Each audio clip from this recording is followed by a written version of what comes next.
শেখ হাসিনার গ্রিন সিগন্যালে পিলখানা হত্যা বাস্তবায়নের প্রধান সমন্বয়ক ছিলেন তাপস, কমিশনের প্রতিবেদন।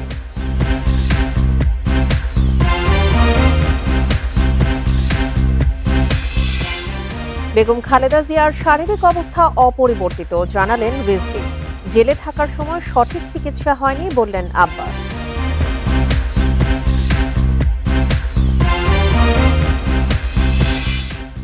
তারেক রহমান চাইলে একদিনেই ট্রাভেল পাস পাবেন, কোন শক্তির বাধার তথ্য উড়িয়ে দিলেন পররাষ্ট্র উপদেষ্টা।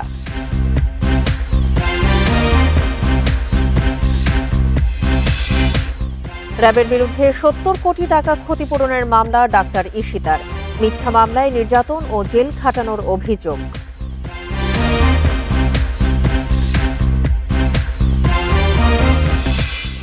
স্বাগত বিরতিহীন রাত ৯টায় বাংলাদেশে আপনাদের সাথে আছি সঞ্চারী মজিদ তমা। শুনছিলেন শিরোনাম, চলে যাচ্ছি পুরো খবরে। পিলখানা হত্যাকাণ্ডের চূড়ান্ত প্রতিবেদন প্রধান উপদেষ্টার কাছে জমা দিয়েছে স্বাধীন তদন্ত কমিশন। কমিশনের প্রধান অবসরপ্রাপ্ত মেজর জেনারেল আ.ল.ম ফজলুর রহমান সহ সদস্যরা যমুনায় প্রধান উপদেষ্টার কাছে এই প্রতিবেদন জমা দেন। স্বাধীন তদন্ত কমিশনের প্রতিবেদনে জানানো হয়, ক্ষমতাচ্যুত প্রধানমন্ত্রী শেখ হাসিনার গ্রিন সিগন্যালে পিলখানা হত্যাকাণ্ড বাস্তবায়নের প্রধান সমন্বয়ক ছিলেন শেখ ফজলে নূর তাপস। হত্যায় জড়িতদের রক্ষায় স্থানীয় আওয়ামী লীগের ভূমিকা ছিল। ২০-২৫ জন মিছিল নিয়ে ঢুকলেও বের হন প্রায় ২০০ জন। কমিশন প্রধান ফজলুর রহমান বলেন, তদন্ত সুষ্ঠু, নিরপেক্ষ ও ত্রুটিমুক্ত করার স্বার্থে সর্বোচ্চ পেশাদারিত্ব বজায় রাখা হয়েছে। তবে ১৬ বছর আগের এই ঘটনার বহু আলামত ধ্বংস হয়ে গেছে। সম্পৃক্ত অনেকে বিদেশে চলে গেছেন। এ সময় প্রধান উপদেষ্টা বলেন, বিডিআর হত্যাকাণ্ডের ঘটনায় জাতি দীর্ঘদিন ধরে অন্ধকারে ছিল। সত্য উদ্ঘাটনে স্বাধীন তদন্ত কমিশন যে ভূমিকা রেখেছেন, জাতি তা স্মরণে রাখবে।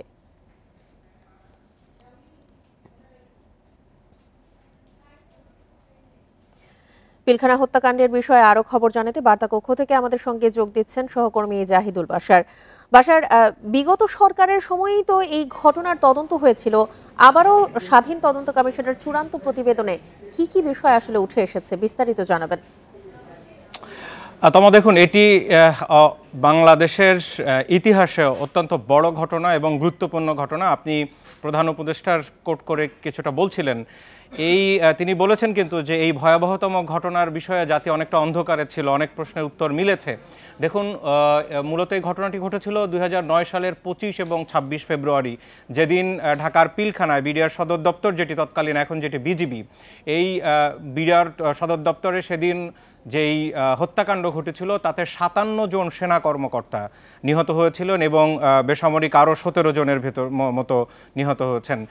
এই ঘটনায় তখন সারা বিশ্বকে কিন্তু নাড়া দিয়েছিল, কারণ একসাথে আমরা দেখেছি যে কোনো যুদ্ধেও এতজন সেনা অফিসারকে, এতজন সামরিক কর্মকর্তাকে কোনো দেশ হারায়নি ১-২ দিনের মধ্যে। কিন্তু সেটি এই বিডিআর বিদ্রোহের সময়, সে সময় পিলখানায় ঘটেছিল। এ নিয়ে অনেক ঘটনা ঘটে গেছে। আপনি বলছিলেন যে এর আগে তদন্তের প্রক্রিয়া চলেছে বা সেরকম চেষ্টা করা হয়েছে। দেখুন, আজকে স্বাধীন তদন্ত কমিশন যে রিপোর্ট প্রধান উপদেষ্টার কাছে জমা দিয়েছেন, সেখানে মোটা দাগে যেই গুরুত্বপূর্ণ লাইন সেটি হচ্ছে যে এই তদন্ত রিপোর্টে দাবি করা হয়েছে এবং সেটি তারা বলেছেন যে এটি তাদের তদন্ত উঠে এসেছে যে তৎকালীন সরকার প্রধানের গ্রিন সিগন্যাল, অর্থাৎ তখন ক্ষমতায় ছিলেন শেখ হাসিনা, তার গ্রিন সিগন্যালে এবং মূল দায় দেওয়া হয়েছে ফজলে নূর তাপস, যিনি পরবর্তীতে দক্ষিণের মেয়র হয়েছেন, এমপি ছিলেন। তো তিনি আসলে মূল এটির মাস্টার মাইন্ড হিসেবে কাজ করেছেন বলে এই রিপোর্টে দাবি করা হয়েছে। দেখুন, এখানে বলা হয়েছে যে যেই বিদ্রোহের সময় বা এই হত্যাকাণ্ডের সময় সেখানে পিলখানার ভিতরে আওয়ামী লীগের ২০-২৫ জনের একটা দল কিন্তু মিছিল নিয়ে ঢুকেছিল এবং তারা পরবর্তীতে বেরিয়েছে এবং সেখানে আরও কয়েকশো লোক যোগ দিয়েছে। এই বিষয়টিও কিন্তু এই রিপোর্টের মধ্যে এসছে। এই রিপোর্টে আরও আছে যে তৎকালীন সরকার প্রধানের গ্রিন সিগন্যালের কথা বলা হয়েছে, একই সাথে বলা হয়েছে যে তৎকালীন সেনা প্রধানও এই দায় এড়াতে পারেন না। দেখুন, এই তদন্ত রিপোর্টটি যারা করেছেন, অর্থাৎ এই তদন্ত প্রক্রিয়ায় যারা জড়িত ছিলেন ৭ সদস্যের, তার মধ্যে ৩ জনই কিন্তু সিনিয়র সামরিক কর্মকর্তা রয়েছেন, একই সাথে ঢাকা বিশ্ববিদ্যালয়ের শিক্ষকরা রয়েছেন, অন্যান্য বিশ্ববিদ্যালয়ের শিক্ষকরা রয়েছেন এবং দীর্ঘদিন ধরে তারা এই কাজটি করেছেন। কিন্তু এখানে একটা বড় চ্যালেঞ্জ ছিল। দেখুন, ১৫-১৬ বছর আগের সেই ঘটনার অনেক আলামত নষ্ট হয়ে গেছেন। অনেক যারা এর সাথে সাক্ষী ছিলেন তারাও অনেক ঘটনা কিন্তু তারা যা জানেন পুরোটা বলেছেন। কিন্তু এই যে সেই সময়কার যেই বিষয়টি, সেই যে চ্যালেঞ্জগুলো এতদিন আগের, সেই বিষয়গুলো কিন্তু এই রিপোর্ট আজকে জমা দেওয়ার সময় সেখানে যারা তদন্তের সাথে ছিলেন তারা সেটি বলেছেন। বলেছেন। এখানে একটি বিষয় দেখুন, এর সাথে যারা জড়িত, যাদের যেসব সেনা কর্মকর্তাদের পরিবার এখন রয়েছে, যারা নিহত হয়েছেন তাদের পরিবারের সদস্যরা রয়েছেন, বা বিডিআর বিদ্রোহের পরবর্তীতে যাদের বিচার করা হয়েছে তাদের পরিবারের সদস্যরা রয়েছেন, সব মিলিয়ে এখনও যেহেতু কিছুক্ষণ আগের এই ঘটনা, এই তদন্ত প্রতিবেদন এসছে, এখন এর সাথে অন্যান্য যারা জড়িত রয়েছেন বা এই ঘটনার সাথে ভুক্তভোগীরা, তাদের প্রতিক্রিয়া নিশ্চয়ই আমরা আগামীকালকে জানতে পারবো। তবে নিঃসন্দেহে এটি অনেক বড় একটি ঘটনা, কারণ এই পুরো প্রক্রিয়া নিয়ে সবার নজর ছিল এই স্বাধীন তদন্ত কমিশনের দিকে, যে তাদের দিক থেকে কী ধরনের রিপোর্ট আসে। দেখুন, একটা সময় এরকম মনে করা হয়েছিল যে নানা ধরনের ভেতরগত চাপ রয়েছে, যার কারণে এই রিপোর্ট আলোর মুখ দেখবে কিনা, কিন্তু শেষ পর্যন্ত আজকে কিন্তু সেই রিপোর্ট জমা দেওয়া হয়েছে। এখন এই নিয়ে আরও বিচার বিশ্লেষণ চলবে। নিশ্চয়ই আমরা কিছুক্ষণ আগে যেহেতু এই রিপোর্টটা পেয়েছি, এই নিয়ে পরবর্তীতে এর সাথে আরও যারা জড়িত রয়েছেন তাদের কি বক্তব্য বা তারা কি বলতে চান সেই বিষয়টি। একই সাথে আপনি জানেন যে এর সাথে আশপাশের বিভিন্ন দেশের কিন্তু বিরুদ্ধে অভিযোগ উঠছিল এবং বিভিন্ন সময় রাজনৈতিক বক্তব্য আমরা দেখেছি।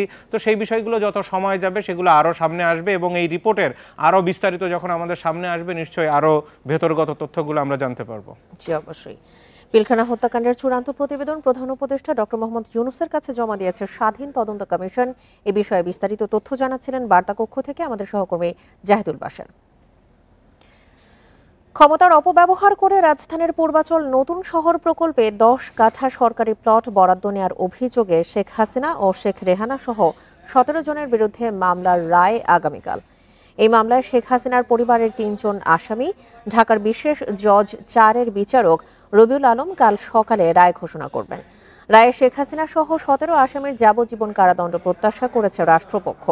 মামলার অভিযোগ থেকে জানা যায়, শেখ রেহানার বিরুদ্ধে ক্ষমতার অপব্যবহার ও অনিয়মের মাধ্যমে পূর্বাচল নতুন শহর প্রকল্পে 10 কাঠা প্লট বরাদ্দ নেওয়ার অভিযোগে গেল 13 জানুয়ারি মামলা দায়ের করেন দুদকের উপপরিচালক সালাউদ্দিন।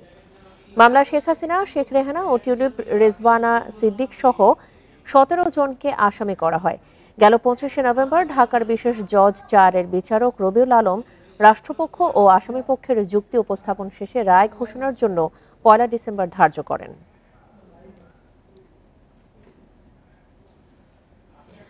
শেখ হাসিনার ফাঁসির রায় দেয়া আদালতের বিচার মানেন না বলে মন্তব্য করায় বিএনপি নেতা ফজলুর রহমানকে তলব করেছে ট্রাইব্যুনাল। 8 ডিসেম্বর সশরীরে হাজির হয়ে ব্যাখ্যা দিতে হবে তাকে। একই সাথে দেখাতে হবে ফজলুর রহমানের শিক্ষাগত ও আইন পেশার সনদ। রোববার শুনানি শেষে এসব আদেশ দেন ট্রাইব্যুনাল 1-এর চেয়ারম্যান। জুলাই অভ্যুত্থান ও শেখ হাসিনার বিচার নিয়ে বক্তব্য দিয়ে বিতর্কের জন্ম দিয়েছেন সুপ্রিম কোর্টের আইনজীবী ফজলুর রহমান। গত 26 আগস্ট বিএনপি চেয়ারপারসনের এই উপদেষ্টার দলীয় পদও স্থগিত করা হয়। সম্প্রতি গণমাধ্যমে শেখ হাসিনার বিচারের প্রক্রিয়া নিয়ে সমালোচনা করে এই বিচার মানেন না বলে বক্তব্য দেন ফজলুর রহমান। সবাই জানবে না কেন, আমার ইউটিউব শুনেন, আমি এই কোর্ট মানি না, এই কোর্টের আমি বিচার মানি না। প্রতিদিন বলছি এই কোর্টের বিচার আমি মানি না। এরপরই তার বিরুদ্ধে আদালত অবমাননার অভিযোগ করে প্রসিকিউশন। রোববার শুনানি শেষে ব্যাখ্যা দিতে তাকে তলব করে ট্রাইব্যুনাল। ফজলুর রহমানের বিরুদ্ধে কেন ব্যবস্থা গ্রহণ করা হবে না তাও জানতে রুল দিয়েছে আদালত। ইচ্ছাকৃতভাবে আদালত অবমাননাকর বক্তব্য দিচ্ছেন। উনি বলেছেন এই আদালত আমি মানি না, এবং এটার প্রকাশভঙ্গি যথেষ্ট, আদালত অবমাননার জন্য যথেষ্ট বলে আমরা মনে করছি। দ্বিতীয় হচ্ছে যে ওনারা বোঝাতে চেয়েছেন যে একটা ইন্টারনাল অ্যারেঞ্জমেন্টের মাধ্যমে এই প্রসিডিংটা চলছে। প্রসিকিউশনের অভিযোগ কেবল শেখ হাসিনার রায় নয়, ট্রাইব্যুনালের বিচার প্রক্রিয়া নিয়েই অবজ্ঞা করেছেন ফজলুর রহমান। চিফ প্রসিকিউটর বলেন, আইন ও আদালত নিয়ে অবজ্ঞাসূচক বক্তব্য দিতে পারেন না কোনো নাগরিক। বিচার প্রক্রিয়া নিয়ে যেগুলো ক্রিটিসিজমের আইনসম্মত সংজ্ঞা আছে, উপায় আছে, সেগুলো অবশ্যই করা যাবে। এই আদালত যেখানে বিচার অনুষ্ঠিত হচ্ছে, এটা গণপ্রজাতন্ত্রী বাংলাদেশের সংবিধানের অধীনে প্রতিষ্ঠিত একটা আদালত।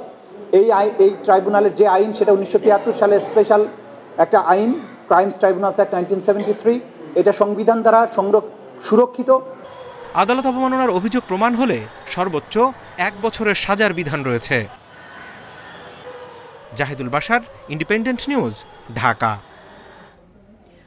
রাজধানীর এভারকেয়ার হাসপাতালে চিকিৎসাধীন বিএনপি চেয়ারপারসন বেগম খালেদা জিয়ার শারীরিক অবস্থা অপরিবর্তিত আছে বলে জানিয়েছেন দলটির যুগ্ম মহাসচিব রুহুল কবির রিজভী।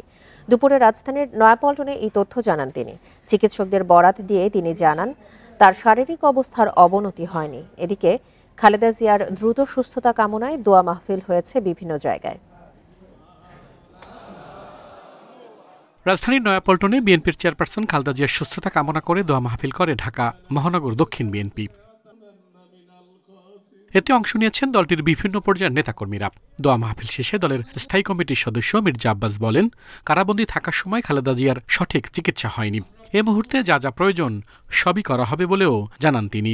দেশনেত্রী বেগম খালেদা জিয়ার জন্য যা করার প্রয়োজন আছে ইনশাআল্লাহ আমরা সেটা করব। আমরা এক মিনিটের জন্য বুঝতে দেব না যে দেশনেত্রী বেগম খালেদা জিয়া বাংলাদেশে সন্তান নাই। বাংলাদেশে দেশনেত্রী বেগম খালেদা জিয়ার লাখো সন্তান রয়ে গেছে। এদিকে বিএনপির চেয়ারপারসনের শারীরিক অবস্থা স্থিতিশীল আছে বলে জানিয়েছে দলটির সিনিয়র যুগ্ম মহাসচিব রুহুল কবির রিজভী। বলেন, তাকে বিদেশে নেওয়ার বিষয়ে এখনো কোনো সিদ্ধান্ত জানাননি চিকিৎসকেরা। অবনতিশীল হয়নি, কিন্তু তাই বলে যে খুব একটা উন্নতি হয়েছে এরকমও আমরা খবর পাইনি। তার শারীরিক অবস্থা অপরিবর্তিত রয়েছে। সাবেক প্রধানমন্ত্রী খালেদা জিয়া দীর্ঘদিন ধরে হৃদরোগ, ডায়াবেটিস, আর্থ্রাইটিস, লিভার সিরোসিস, কিডনির জটিলতায় ভুগছেন। গেল রোববার শ্বাসকষ্ট দেখা দিলে নেওয়া হয় হাসপাতালে। আল আমিন হোসেন, ইন্ডিপেন্ডেন্ট নিউজ, ঢাকা। তারেক রহমান দেশে ফিরতে চাইলে 24 ঘন্টার মধ্যে ট্রাভেল পাস ইস্যু করবে সরকার। তবে এখন পর্যন্ত তিনি আনুষ্ঠানিকভাবে আগ্রহ প্রকাশ করেননি বলে জানান পররাষ্ট্র উপদেষ্টা। বিকেলে জাতীয় প্রেস ক্লাবে ডিক্যাব টকে তৌহিদ হোসেন বলেন, তারেক রহমানের দেশে ফেরার ক্ষেত্রে অন্য কোনো দেশ বা গোয়েন্দা সংস্থার আপত্তি থাকার তথ্য তার কাছে নেই। গুরুতর অসুস্থ বিএনপি চেয়ারপারসন খালেদা জিয়া শনিবার মায়ের কাছে ফেরার আকুতি জানিয়ে ফেসবুক পোস্ট দেন তারেক রহমান। বলেন, দেশে ফেরার সিদ্ধান্ত তার একক নিয়ন্ত্রণাধীন নয়। পররাষ্ট্র উপদেষ্টা জানান, তারেক রহমানের দেশে ফেরার ক্ষেত্রে সরকারের কোনো বিধিনিষেধ নেই। তিনি চাইলেই তাৎক্ষণিক ব্যবস্থা নেওয়া হবে, কিন্তু যুক্তরাজ্যের বাংলাদেশ হাইকমিশন বা মন্ত্রণালয়ের কাছে আনুষ্ঠানিকভাবে আগ্রহ প্রকাশ করেননি তারেক রহমান। আমাদের কাছে এরকম কোনো তথ্য নেই। এটা নিয়ম হচ্ছে, যখন পাসপোর্ট থাকে না বা মেয়াদ উত্তীর্ণ হয়ে যায়, তখন কেউ যদি আসতে চান তাহলে তাকে আমরা ওয়ান টাইম পাস একটা দিয়ে দিই আর কি, একবার দেশে আসার জন্য। তো এটা দিতে একদিন লাগে। কাজে এটা উনি যদি আজকে বলেন যে উনি আসবেন, আগামীকাল ওনাকে আমরা এটা দিয়ে পরশুদিন উনি প্লেনে উঠতে পারবেন, কোনো অসুবিধা নেই। এক প্রশ্নের জবাবে তিনি বলেন, তারেক রহমানের দেশে ফেরার ক্ষেত্রে অন্য কোনো শক্তির আপত্তির তথ্য নেই। একটা দেশের নাগরিককে তার দেশে ফিরতে দেওয়া যাবে না বা দেওয়া হবে না, এটা তো আমার কাছে একটু অস্বাভাবিক লাগছে। যদি বাংলাদেশ যদি তার নাগরিককে ফেরত আসতে দিতে চায়, আরেকটি দেশ সেটা কি করে নিষেধ করবে বা বন্ধ করবে? পররাষ্ট্র উপদেষ্টা জানান, খালেদা জিয়াকে বিদেশে নেওয়ার ব্যবস্থা করছে বিএনপি আর সহযোগিতা করছে সরকার। জানতে চাওয়া হয়, খালেদা জিয়া অসুস্থ এবং তারেক রহমান দেশে না ফিরলে নির্বাচন কতটা গ্রহণযোগ্য হবে। উনি ঢাকায় পদার্পণ না করলে যে নির্বাচন হবে না বা সুষ্ঠু হবে না, এটা আমার ঠিক মনে হয় না। আমার মনে হয় নির্বাচন সুষ্ঠু হবে কিনা সেটা অন্যান্য আরও অনেক ফ্যাক্টরের উপর নির্ভর করবে। ল অ্যান্ড অর্ডারের প্রশ্ন আছে, ইলেকশন কমিশন কতটুকু সফল হয় তার উপরে বিষয় আছে। আমার মনে হয় না একজন ব্যক্তির কারণে বা ওনার একটু দূরে থাকার কারণে নির্বাচন নষ্ট হয়ে যাবে, এমন এটা আমি মনে করি না। ফাঁসির দণ্ডপ্রাপ্ত সাবেক স্বরাষ্ট্রমন্ত্রী আসাদুজ্জামান খান কামালকে দিয়ে ভারত থেকে প্রত্যর্পণ শুরু হতে পারে। প্রেস সচিবের এমন বক্তব্যের কোনো তথ্য নেই পররাষ্ট্র মন্ত্রণালয়ের কাছে। তাকে দিয়ে যে ওখান থেকে ফেরত আনা শুরু হবে এমনও কোনো তথ্য আমার কাছে নেই। উপদেষ্টা আরও বলেন, আসাদুজ্জামান খান ভারতে আছেন, এর তথ্য অফিসিয়ালি জানায়নি দিল্লি। Nafiza Daula, independent news, Dhaka. এবার ত্রয়োদশ সংসদ নির্বাচন ঘিরে আমাদের বিশেষ আয়োজন গণতন্ত্রের যাত্রা।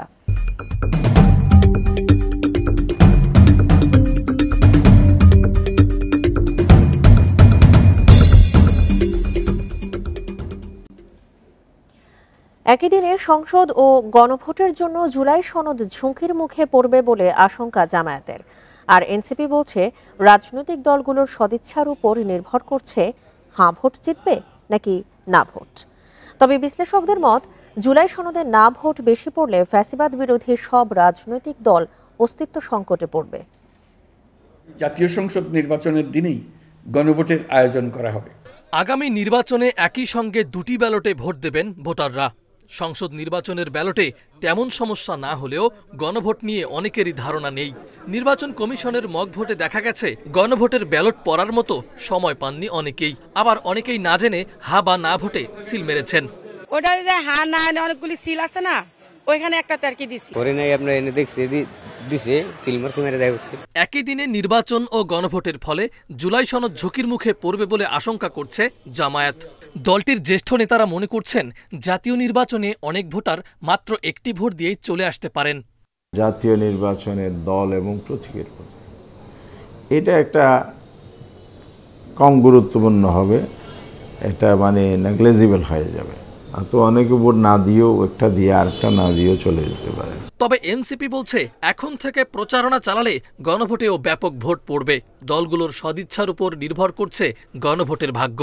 একই দিনে গণভোট এবং জাতীয় নির্বাচন আমার মনে হয় এটি খুব বেশি জটিলতা তৈরি করবে না, যদি রাজনৈতিক দলগুলো সাধারণ মানুষের কাছে এই বার্তাটি স্পষ্টভাবে নিয়ে যেতে পারে। কারণ কিন্তু দেখবেন আপনারা যে স্থানীয় ইলেকশনে সেই ইলেকশনগুলোতে কিন্তু একটা ব্যালটের জায়গায় কিন্তু অনেকগুলো ব্যালট থাকে। বিশ্লেষকদের মত, গণভোট ব্যর্থ হলে ফ্যাসিবাদ বিরোধী রাজনৈতিক দলগুলো অস্তিত্ব সংকটে পড়বে। তফসিল ঘোষণার দিন থেকেই দলগুলোকে গণভোটের পক্ষে নামার তাগিদ তাদের। 30টা দলকেই একটারও এর বিপক্ষে যাওয়ার কোনো সুযোগ নাই। নৈতিক জায়গা থেকে তফসিল ঘোষণা হবে, এর পরের দিন থেকেই প্রত্যেকটা রাজনৈতিক দল উচিত হবে হা ভোটের পক্ষে যত বেশি সংখ্যক মানুষকে উদ্বুদ্ধ করা যায়। দেশে এর আগে 3টি গণভোট হলেও সংসদ নির্বাচনের একই দিনে গণভোটের নজির নেই। দিনটিকে চ্যালেঞ্জ মনে করছে নির্বাচন কমিশনও। মাহফুজুর রহমান মিলন, ইন্ডিপেন্ডেন্ট নিউজ, ঢাকা।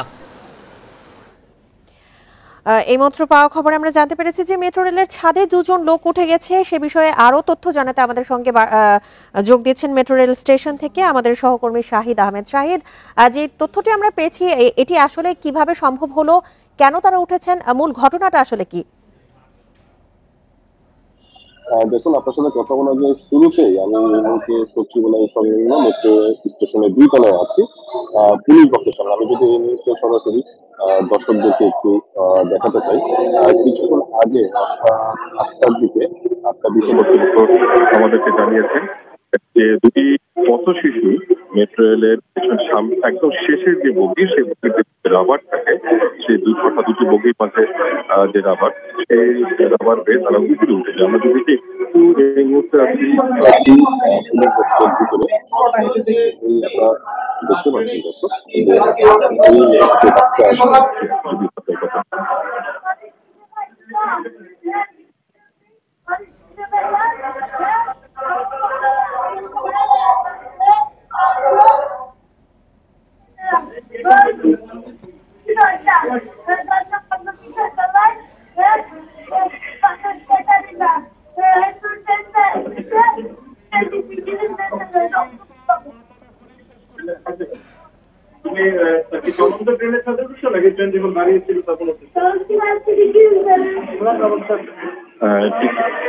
এই মুহূর্তে আপনি যেটা দেখতে পেলেন যে আসলে একজন আটক হয়েছে, আরেকজনের খোঁজ চলছে বলে মেট্রো কর্তৃপক্ষ জানিয়েছে।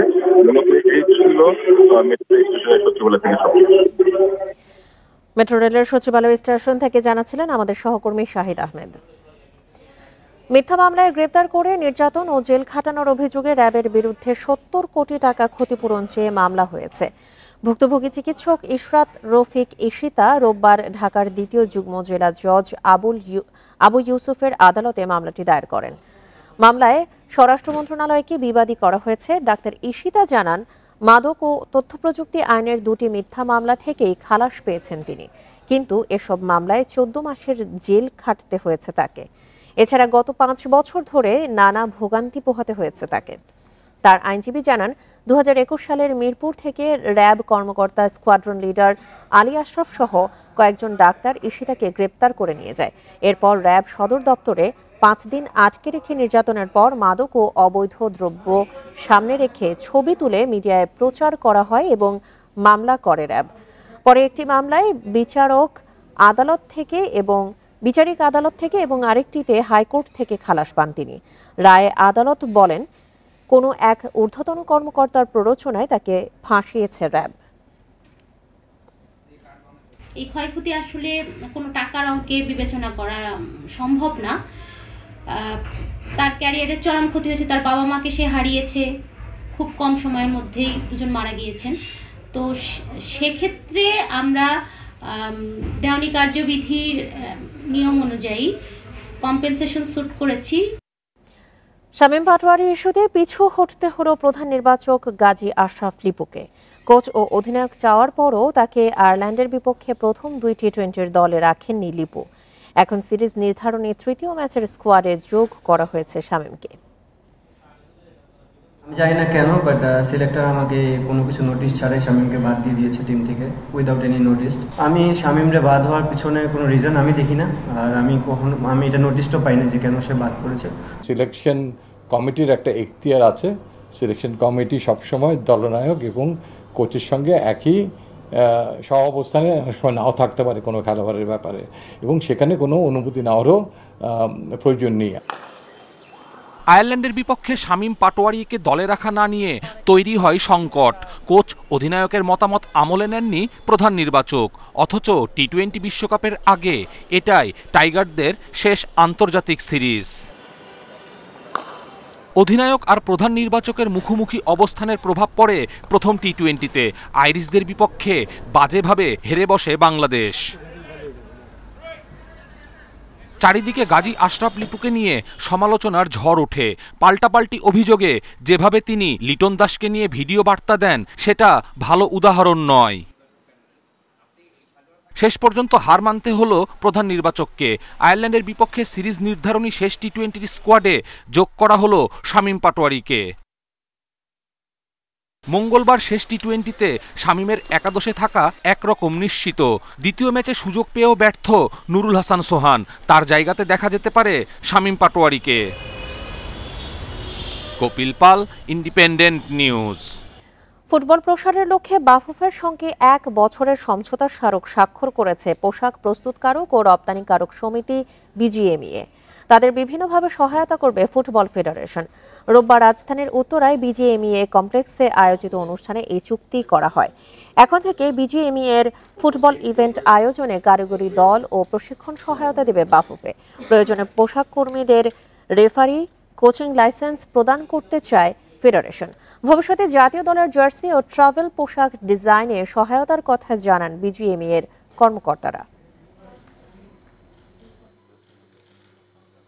সম্মানিত অতিথিদের আসন গ্রহণ করার জন্য অনুরোধ করছি। এখন শুভেচ্ছা স্মারক বিনিময়।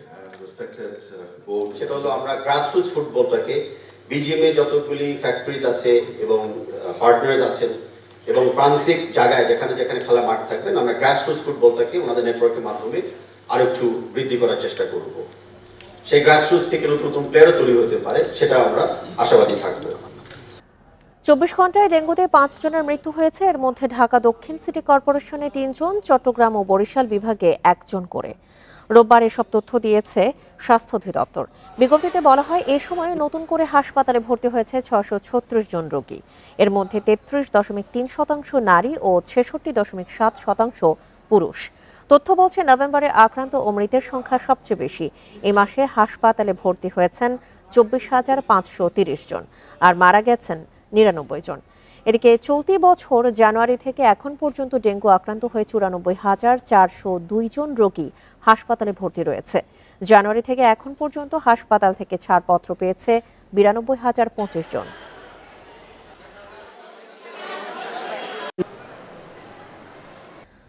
লক্ষ্যমাত্রার মাত্র 8% গাড়ি চলাচলের কারণে চট্টগ্রামের এলিভেটেড এক্সপ্রেসওয়ে লোকসান বেড়েই চলেছে।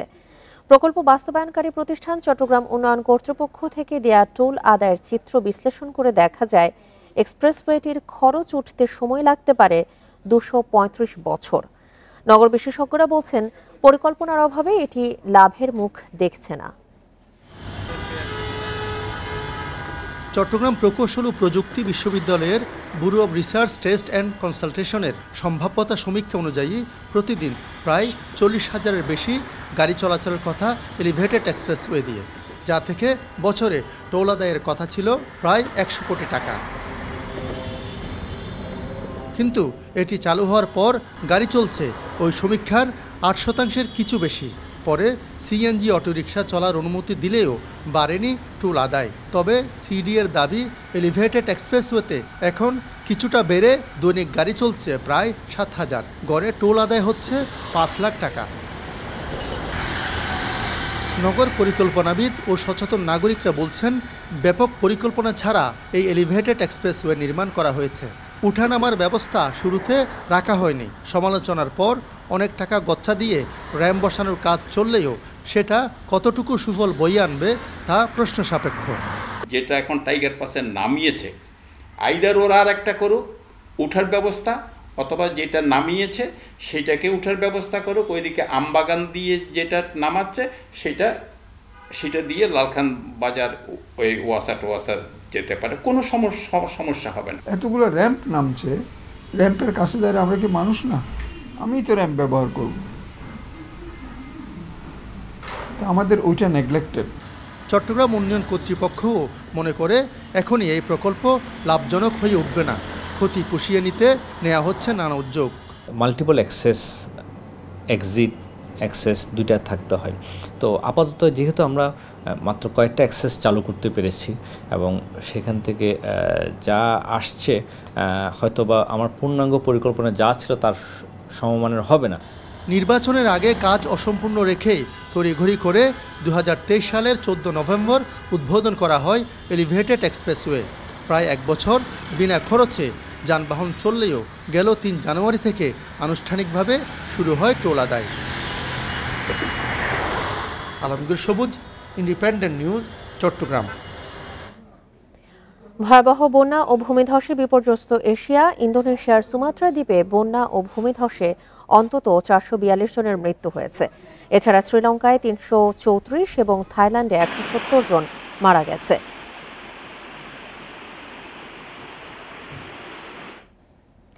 যুক্তরাজ্যের লন্ডনে চলছে রিসাইকেলড সিটি নামের প্রদর্শনী, যেখানে জিঞ্জার ব্রেড কুকি এবং বিভিন্ন ক্যান্ডি দিয়ে তৈরি করা হয়েছে বিভিন্ন স্থাপনার ভাস্কর্য, যেখানে রয়েছে মোট 50টি স্থাপনার প্রতিলিপি। 29 নভেম্বর শুরু হওয়া প্রদর্শনী চলবে 4 জানুয়ারি পর্যন্ত। যুক্তরাজ্যের লন্ডনে আবারও বসেছে জিঞ্জার ব্রেড সিটি প্রদর্শনী। বিস্কিট, গামি বিয়ার এবং বিভিন্ন ক্যান্ডি দিয়ে তৈরি করা হয়েছে চোখ জোড়ানো ভাস্কর্য।